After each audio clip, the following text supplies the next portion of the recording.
सियासी कैदियों की रिहाई और कमीशन का क़याम एग्जीक्यूटिव ऑर्डर से भी मुमकिन है। एग्जीक्यूटिव ऑर्डर जारी करने का इख्तियार वज़ीर-ए-आज़म के पास होता है। पीटीआई रहनुमा रऊफ हसन कहते हैं, हम मुज़ाकरात की तीसरी नशिस्त के लिए तैयार हैं।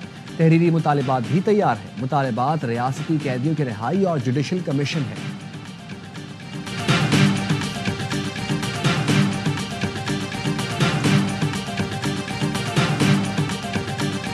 मुंह खुर की बीमारी जानवरों नहीं इंसानों को भी होती है। उनका मुंह जब खुलता है गालियां निकलती हैं, कदम उठता है तो मुल्क के खिलाफ उठता है। जानवरों के साथ ऐसी सियासी जमातों का भी इलाज करेंगे। वज़ीर आला पंजाब मरियम नवाज का लाइव स्टॉक कार्ड के अजरा की तकरीब से खिताब। कहा, कोई कहता था सड़कें बनाने से कौम तरक्की नहीं करती, किसी की अकल पर मातम करूं या क्या करूं। पिछली हुकूमत ने 4 साल आपके लिए कुछ नहीं किया।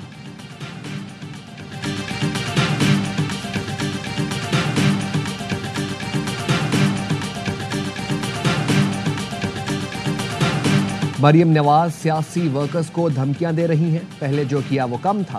पीटीआई के सेक्रेटरी इत्तलात शेख वकास अकरम का रद्द अमल। प्रेस कॉन्फ्रेंस में कहा, लोगों को घरों से उठाना, कारोबार बंद करना, यही इलाज वज़ीर आला करना चाहती हैं।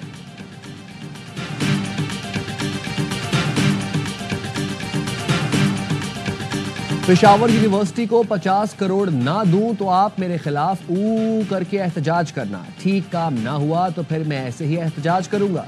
वज़ीर आला KP अली अमीन गंडापुर का तकरीब से खिताब। वफाकी वज़ीर इत्तलाआत अता ताड़ ने कहा, अली अमीन गंडापुर ने दुरुस्त एहतजाज का तरीका अपना ही लिया। काश वो 26 नवंबर और 9 मई को भी जलाओ घेराव के बजाय ऊ करके एहतजाज कर लेते।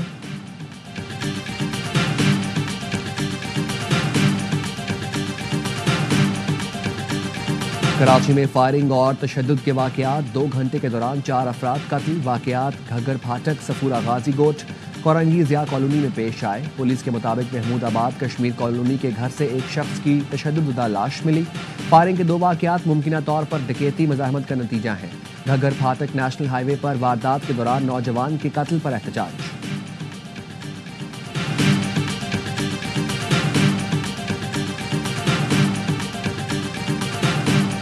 पंजाब में हर तरफ धुंध का राज। हद निगाह कम रह गई। मोटरवे के मुतादिद सेक्शंस पर ट्रैफिक का दाखिला बंद कर दिया गया।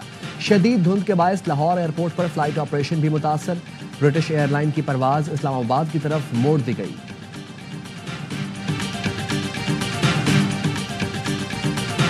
और नाश्ता इस्लामाबाद और दोपहर का खाना पेरिस में। PIA 4.5 साल बाद फ्रांस के लिए फ्लाइट ऑपरेशन आज से शुरू करेगी।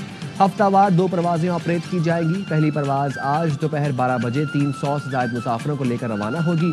रवानगी से कबल इस्लामाबाद एयरपोर्ट पर तकरीब होगी। बैरिस्टर गौहर की कल मुलाकात हुई थी। उनसे जो बात हुई है खान साहब की, तीसरी नशिस्त कर लें, उस नशिस्त में तहरीरी मुतालबात भी दे दें, लेकिन साथ ही ये कहें कि उस नशिस्त में माना जाए कि जुडिशल कमीशन जो हम मांग रहे हैं 9 मई के हवाले से, 26 नवंबर के हवाले से, वो बनेंगे। अगर ऐसा नहीं होता तो फिर हम चौथी नशिस्त नहीं करेंगे।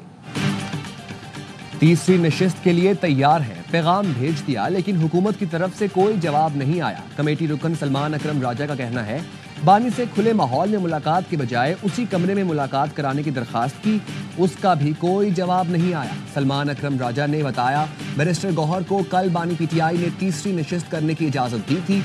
तहरीरी मुतालिबात देने का भी कह दिया था। बानी ने कहा है कि तीसरी नशिस्त में जुडिशल कमीशन की बात करें।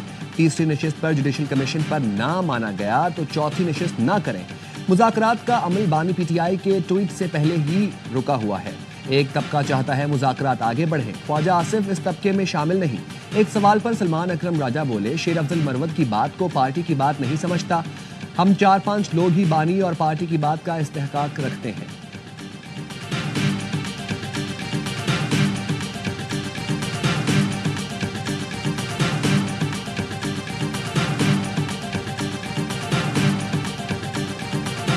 सलमान अकरम राजा साहब का PTI से क्या ताल्लुक है? सेक्रेटरी जनरल है आपकी पार्टी। कौन कहता है? सलमान अकरम राजा का कोई नोटिफिकेशन आपने देखा है? सलमान अकरम राजा के दस्तखतों से कोई आपने कुछ देखा है? ये हजरत सेक्रेटरी जनरल बन ही नहीं सकता है PTI का। पूछ लें बैरिस्टर गौहर साहब से, अब पूछ लें पार्टी की किसी लीडर से कि ये हजरत किस खाते में सेक्रेटरी जनरल हो गया। सलमान अकरम राजा अजनबी हैं, उनका PTI से क्या ताल्लुक? शेर अफजल मरवत ने सवाल उठा दिया।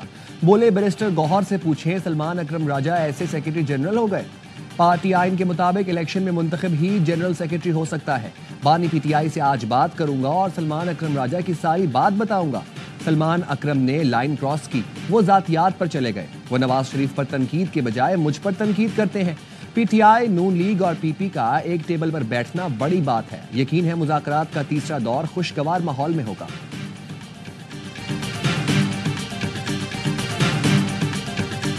ہم نے کہا پہلے ہماری رسائی ہونی چاہیے وزیر اعظم عمران خان صاحب سے، حکومت کے جو لوگ ہیں انہوں نے کہا جی آپ کی بات درست ہے اور ہم لوگ کرائیں گے۔ ابھی وہ کہہ رہے ہیں کہ جی نہیں یہ تو جیل رولز میں ہے ہی نہیں، مطلب ابھی خود ہی اس چیز پہ مکر رہے ہیں۔ کیا یہ لوگ امپاورڈ ہیں کہ نہیں ہیں تو ہمیں پھر عملاً ہماری میٹنگ کرائیں وزیر اعظم عمران خان صاحب سے۔ پی ٹی آئی کمیٹی کی گزشتہ روز بھی بانی سے ملاقات نہ ہوئی۔ اپوزیشن لیڈر عمر ایوب نے کہا اختیار رکھتے ہیں تو ملاقات کروائیں، حکومت اپنی ہی بات سے مکر رہی ہے۔ کہا گیا ملاقات کروانا جیل مینول کا حصہ ہی نہیں۔ عرفان صدیقی نے کہا یقین دہانی کرائی تو مذاکراتی کمیٹی کی ملاقات کرانی چاہیے تھی، کمیٹی کا کوئی رکن ملاقات کرانے کے لیے ذمہ دار نہیں، جو وعدہ کرتے ہیں اسے عملی جامہ پہنانا چاہیے۔ علی امین گنڈاپور نے کہا بانی سے انفرادی ملاقاتیں کرائی جا رہی ہیں، اسپیکر ایاز صادق کی عدم موجودگی کے باعث مذاکراتی کمیٹی کی ملاقات میں تاخیر ہوئی۔ کمیٹی رکن اعجاز الحق بولے پی ٹی آئی رہنماؤں نے پریس کانفرنس میں جلدی کی، نرم رویہ رکھا جائے تو بات چیت آگے بڑھے گی، حکومتی کمیٹی با اختیار نہیں تو پی ٹی آئی کمیٹی کے پاس بھی تو اختیار نہیں ہے۔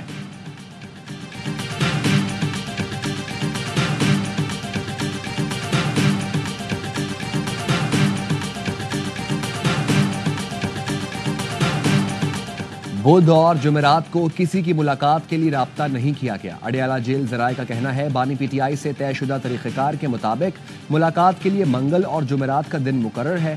پی ٹی آئی قیادت جیل حکام کو ملاقاتیوں کے نام بھیج دیتی ہے۔ بدھ سے جمعرات کی شام تک کسی کا نام نہیں دیا گیا، نہ کوئی ملاقات کے لیے آیا۔ مذاکراتی کمیٹی کی ملاقات جیل حکام کی ڈومین نہیں۔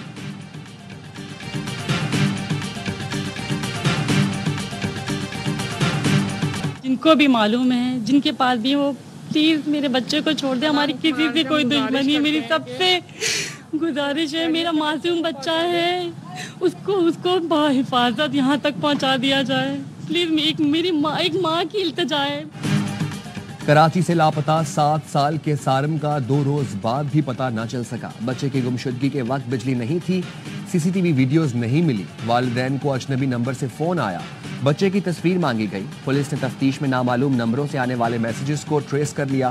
سارم کے والد کی مدیت میں اغوا کی ایف آئی آر درج کر لی گئی۔ سارم 7 جنوری کو مدرسے سے واپس نہیں آیا، قاری نے بتایا بچہ 3:45 بجے واپس جا چکا ہے۔ مسجد کی سیڑھیوں سے سارم کے دستانے ملے۔